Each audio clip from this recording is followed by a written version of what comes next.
it was hard for a little 8-year-old, you know? I mean, I can't imagine. I mean, you're standing there with your parents and they're like, hey, we're splitting, and it's hard for any family to go through a lot of this splitting up. Welcome to Coach Soul, the podcast where we explore therapeutic ways to the best versions of ourselves. I'm your host, Steve Hudgins. I'm a licensed professional counselor dedicated to helping you navigate life's challenges. In each uplifting episode, we'll discuss mental health, relationships, self-care, emotional well-being, and personal growth. Join me and with my co-host, Kenya Evelyn, a therapeutic life coach, where sometimes we'll even welcome special guests to our show that share their experience and expertise. So let's embark on this transformative path together and discover a healthier and happier you. Hey, welcome back to Coach Soul, and what a privilege to have Yvette with us. And Yvette, thank you for joining the show this morning with us. And I'm just saying, I'm impressed with our ability to connect and the things that you shared about my book on Piece by Piece. I want to go back into, your life and what led up to this moment of us meeting and the impact that you're having on other people, because I think that the impact that you're having is you're shaping future generations.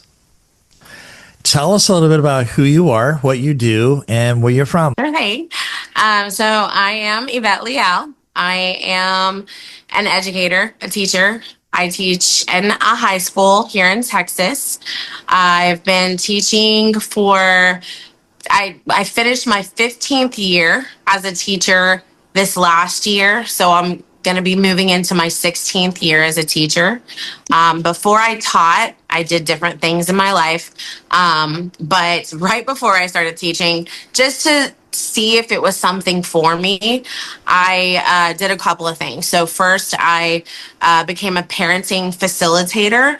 So I volunteered. It was called the Parent Outreach Center. So I did that for 2 years and learned how to facilitate classes of parents that were referred through the court system to come learn in the court system and CPS to come learn how to have better tools and skills on how to become a better parent. So I did that for 2 years, and then I said, you know what? I kind of like this. So then I was trying to figure out what grade level would be best for me, because I knew I wanted to be a teacher, but I had no clue, should I teach 4-year-olds? Should I teach 18-year-olds?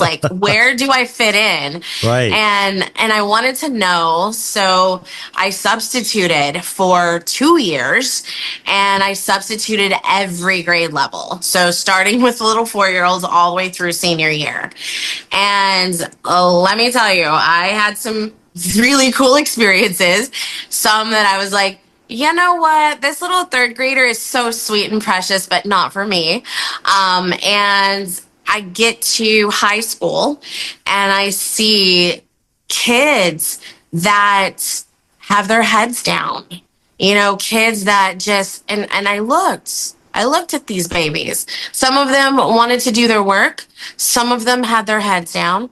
And I wanted to know why, what's going on with these children. So I started to go up to them and talk to them. And one of the things that I discovered was that they just needed me to say something to them. And before you know it, I was encouraging and inspiring them to do their work. And I became close to them. And so the grade level that I realized was for me was high school. And that's how I figured it out. So high school? Yeah. That's a tough age compared to young kids who seem to be so energetic and things of that nature. And I'm like, high school? That's Oh, some yeah. I'm surprised you haven't gotten trauma from teaching high school kids. I know they're not that bad, and I'm kind of teasing because that age is critical for teenagers to actually go through a lot of what they're going through, and they need strong teachers that have good personalities that understand these kids and not say, well, you're obstinate defiant. I don't like that term because a lot of times kids get mislabeled when they go through therapy. And sometimes I get that these kids' behaviors seem obstinate, defiant, but do we ever ask curiosity questions of, do you ever feel heard? And if you stop and pause and wonder if that child's going to open up to you, that to me is they don't have the language, they don't have the skill sets that's there for them to be able to speak, to have a voice, because oftentimes they're either neglected or shut down by the parent. So for you growing up, what was that like for you growing up? so when I was small, well, I'll start from the birth. So after I was born, I had two parents that came from two totally different backgrounds. Okay, so my mom was raised in a Hispanic family, Hispanic woman, and my dad was raised in a white family, white man, blue eyes, and they came together somehow and made me. And when they did, talking to my dad, he said from the beginning, people were curious. Because back in the 70s, I was born in 78. So back in the 70s, we had just gone through the civil rights movement. And, now we're becoming, coming together, and we're trying to end racism and end these problems, but they still exist. And Right. so my dad was faced sometimes with people just wanting to look. When I was a newborn, like, let me see what your baby looks like. And he knew, like, my dad has this intuition sometimes where he knows where someone's coming from. And I think that's partly where I get it from is my dad.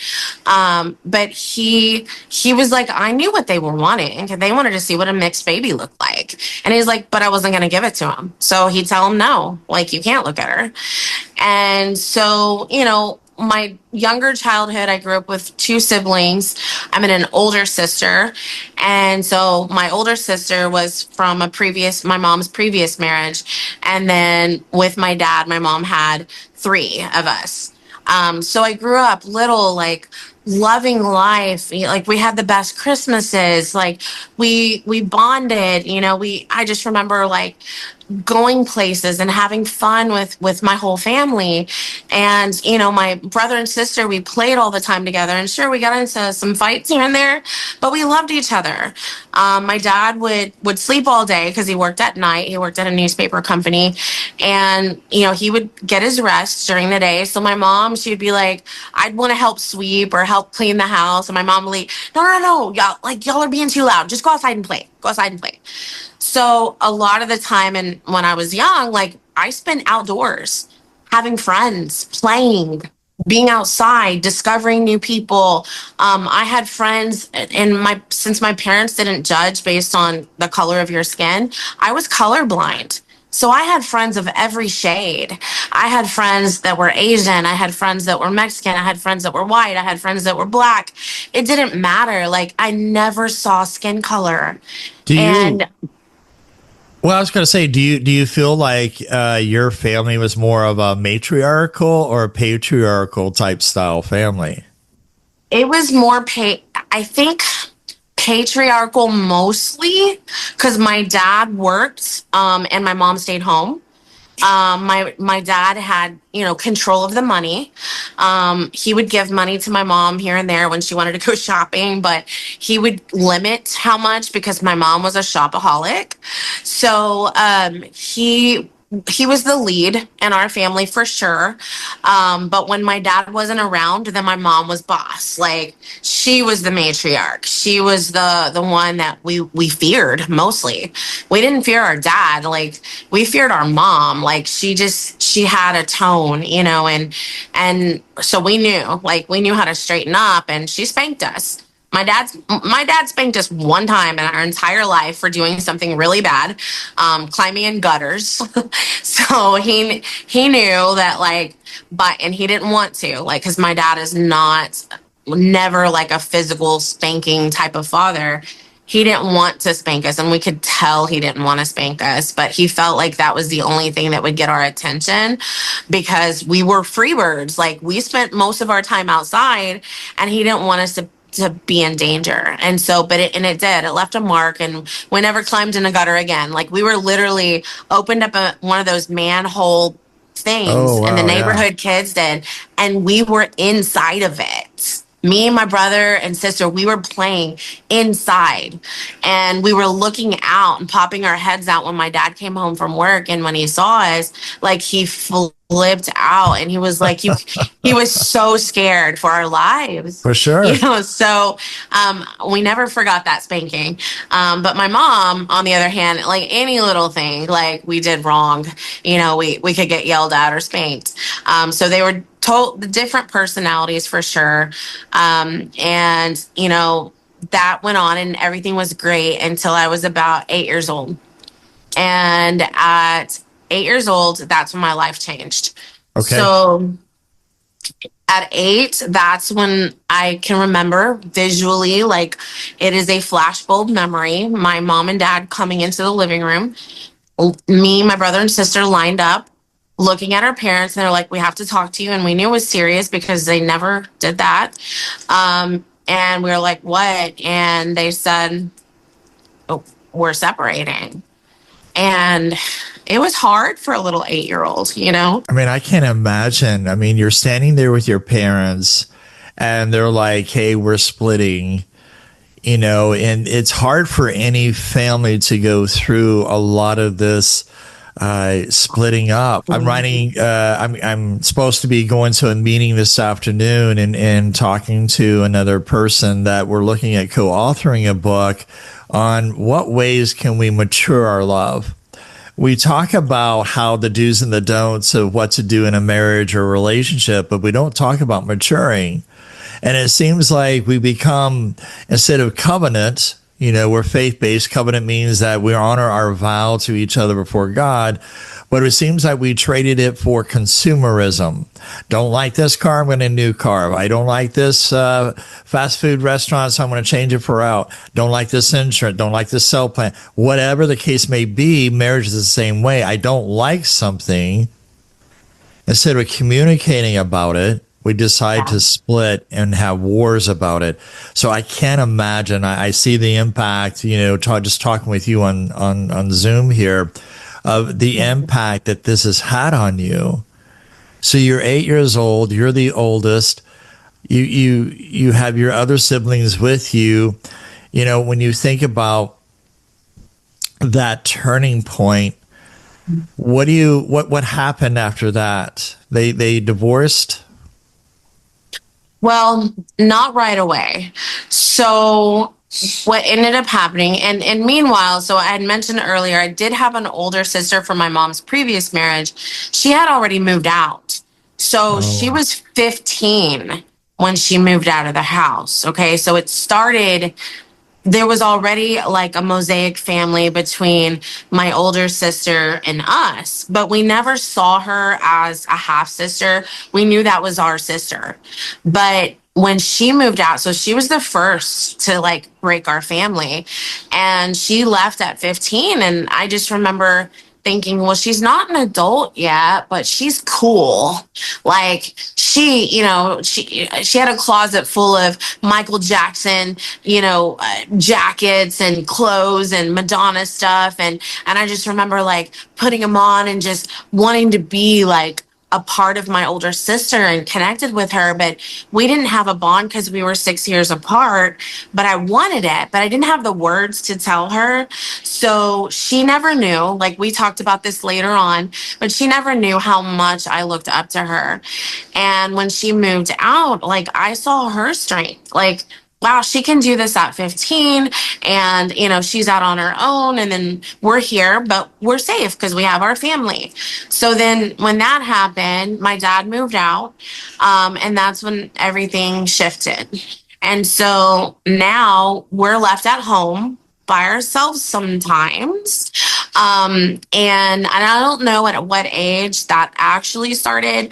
I think my mom might have like gone through maybe a depression at first, because I have memories of like climbing into bed with her and eating ice cream. And I have memories of her just being really sick and laying in bed and, mom's sick, don't disturb her. And my great grandmother had moved in kind of to take care of us when my mom was sick or doing something. And so my great grandma would be like, don't disturb your mom, like stay downstairs, don't disturb her.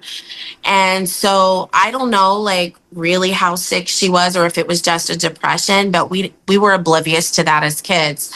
So we just knew that mommy was hurting. So we tried to be there for my mom. Like I remember writing her cards and letters and throwing like little parties for her. And So there's a lot of going on with you as far as, a lot of the different, I got to be a caretaker. I got to be the peacemaker. I got to hold the glue to the family together. You mentioned your mom she was married prior to, or just had a relationship? Married to. Did dad have a prior marriage? So their marriage only lasted like 2 years. And okay. Then when she was with my dad, she was with him for 10 years. Was he married prior to? Yes. So now you are really in, people call it blended. I don't like that term. I changed it to mosaic because it makes more sense to do this. And you talked about, here's your dad, I'm going to call him European Caucasian, so to speak. And here's your mother that's Hispanic. Was mom born here, or did they come over from Mexico or wherever? So my mom was born here, and so was her mom, and so was my great grandmother.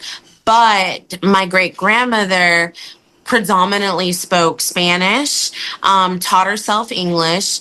Her parents came over when I don't know when like long time ago, but she always told us she wasn't Mexican. She's like, I'm from Spain. Like my family's from Spain. Okay. And so I don't know, like really if she was just telling us that or if it's true. So it's hard to kind of trace her lineage back. But when my great grandmother had 2 daughters, so my grandma is Ophelia. So Ophelia, she was born here. My great grandmother, because of everything going on back then in the 30s, if you spoke Spanish, they wanted to get rid of you. So even if you were born here, they were shipping people back to Mexico. Like you would end up there, even if you were born in Texas, because they just wanted the jobs to go to the people that looked more American. So my great grandmother feared that. And so she never ever spoke Spanish to her daughter. And so my grandmother, Ophelia, had to learn it like through other people.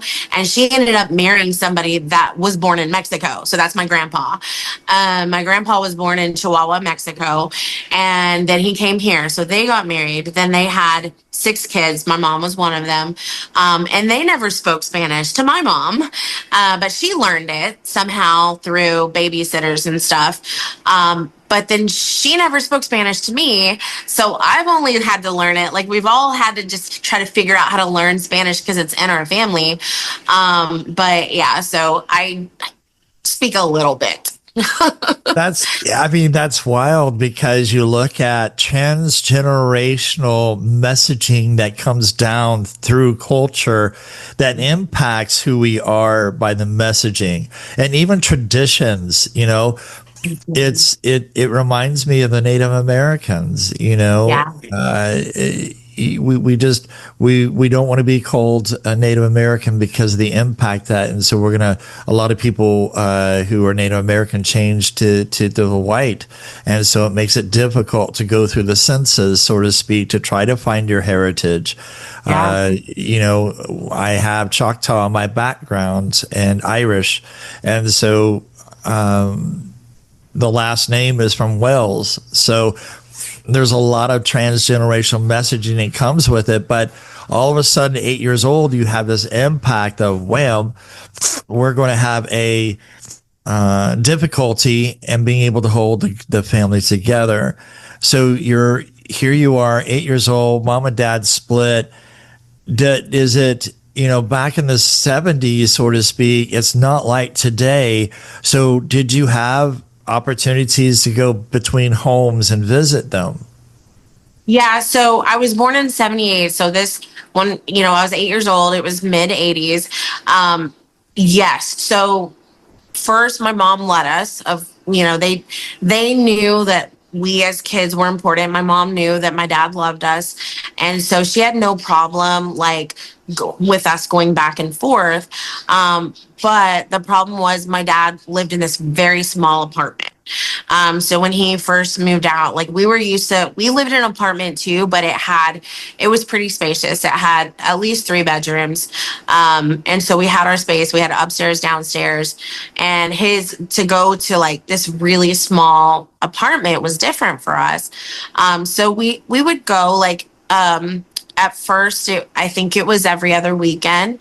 And we would go back and forth between the houses. But soon after, my dad, I don't remember exactly the time period, my dad introduced us to his friend. And his friend was a female, and he never said that, they were dating. So we didn't really know. I was still pretty naive for, that age. So we just assumed the dad's friend, but then she had a daughter, which became my stepsister. And, we started playing with her, and we grew a bond with our stepsister, but not knowing at first that my dad was going to be with his friend. So, but then we go back to my house, and my mom, she hits a spell where she's constantly going out and leaving. And by the time I was about 9, I remember her stomach, she was getting fat. And I was like, Mom, your tummy is growing, you're getting fat. Oh no, I didn't say, I don't think I said fat at first. I think I just said your tummy, why are you getting bigger? And she goes, oh, mommy's just getting fat. I'm just eating a lot of food. And so she called it out. And so I was like, oh, okay. And I went on my day. I didn't think anything about it. But I kept seeing it get bigger, and I didn't put 2 and 2 together until she comes home from the hospital, with our new baby sister. And so we had no clue. My dad, I think at that point, when he found out, he found out the hard way. So he comes to drop, I think he came to pick us up. And so when he pulls in to pick us up, we run outside. We're like, Daddy, we have a new sister. And my dad's mouth dropped, because later on we'd had conversations about this. He told me at that time, he was thinking about reconciling. He wanted to, try to make it work. I don't know necessarily if it was my mom, but for probably us for the most part. And he did say he still loved my mom. He cared about her, and he wanted to try to do that. But when he found out that my mom already, within that separation, bam, she's having a baby, that just blew his mind. And he was at that point, I knew there was no going back. That has to be tough right there. You think about mom's remarried to dad. Dad's been remarried to mom. That in itself back in the 70s, that was a little unheard of. It was just starting to kind of have the family breakdown, so to speak. But you have an older sister. Did dad have any children prior? Mm-hmm. Yeah, he had 3 children. So one of them had already passed away in a car accident. We had met 2 of his previous kids whenever our blended family was together with my older sister. Sometimes his 2 kids would come over too. And then for a little while, his daughter Tina lived with us. So she lived with us, I think maybe 6 months, maybe a year, something like that. I'm not sure. So we did get to know his kids from his first marriage. But then after that, like after everything, well, I know from experience now because I've been in two marriages, sometimes the families just break apart. So I didn't talk to them again until I was in my late 20s. Is whenever I developed a relationship with my dad, two of his kids with him in my late 20s. And I don't talk as much to my other brother, but I do to my sister Tina. It's interesting I mean, it's like the old TV show Brady Bunch, so to speak. You blending all these families together. Yeah. But you're bringing in transgenerational trauma messaging, and then you are looking at how your parents are raising you. And that's where I'm looking at the imprinting, the classical conditioning that happens within this family. And then the attachment situation happens because you say, okay, we're divorced. And all of a sudden we're like this latchkey kid, so to speak, growing up. And it makes it really tough. Mm-hmm. And so, during this time period, we get about 3 minutes left. Okay. During this time period, any therapy to kind of bring some healing about during this time frame of we'll go up to the age of 21. Was there any kind of family? Was there any behavioral issues going on with the kids, with you or your sibling? Oh yeah, plenty, lots. Sure. Too much to say in 3 minutes. But I remember going to counseling once. It's the only memory I have. Sure. So it becomes difficult and challenging when you're not having that healing from that. And so that's a good segue that we're going to leave it there, because okay. I think what it's important is what happens next to you, because you're carrying this transgenerational trauma into your relationships and marriages going forward. Let's leave it here for our listeners and viewers so that we pick up this part 2 of how does the past affect us? And that goes into my dissertation work, that the reason why second marriages end divorce by 65% or higher is because of. Until next time, take care and God bless. Thank you for tuning in to today's episode on Coach Soul. As we wrap up, we want to remind our listeners of a few key points. This podcast is for informational purposes only and does not substitute professional medical advice, diagnosis, or treatment. The content shared here is based on professional opinion but may not apply to everyone's situation. Always consult with a qualified healthcare provider before making changes to your mental health care. If you're in a crisis, please seek immediate professional help or contact a crisis hotline. Listening to this podcast does not create a therapist-client relationship. For personal advice, please consult with your licensed mental health professional in your area. Remember, your mental health journey is unique. While we hope this information is helpful, it is crucial to work directly with the qualified personnel for your specific needs. Thank you again for tuning in to Coach Soul, and we'll see you next time.